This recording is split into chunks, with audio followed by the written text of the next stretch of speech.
আসসালামু আলাইকুম। আজকে আমি যাচ্ছি শ্রীনগর থেকে গুলমারগের উদ্দেশ্যে। এই গুলমারগ যাইতে এইরকম সুন্দর সুন্দর সিনারি পাবেন, যেটা আপনার মন মুগ্ধ হওয়ার। পরন্ত বিকেলে একটা রোদের একটা মনে হয় পাহাড়গুলো হাসতেছে হাসতেছে।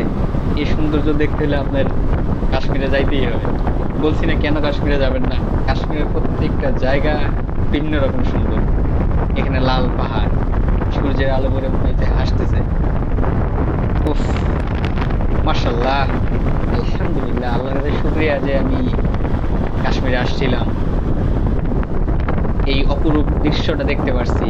এর জন্য আল্লাহর কাছে অনেক শুকরিয়া। আলহামদুলিল্লাহ, আলহামদুলিল্লাহ, আলহামদুলিল্লাহ। এই জন্য আল্লাহ তাআলা বলেছেন ফাবিআইয়া আলা রাব্বিকুমা তুকাজ্জিবান।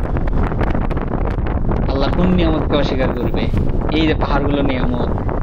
ইস, এই জন্য আল্লাহ বলছে তোমরা ঘুরে দেখো, আমার সৃষ্টিকে ঘুরে দেখো। তো স্ত্রী সৃষ্টির সাথেই থাকুন, দেখতে থাকুন আমার চমৎকার ভিডিও।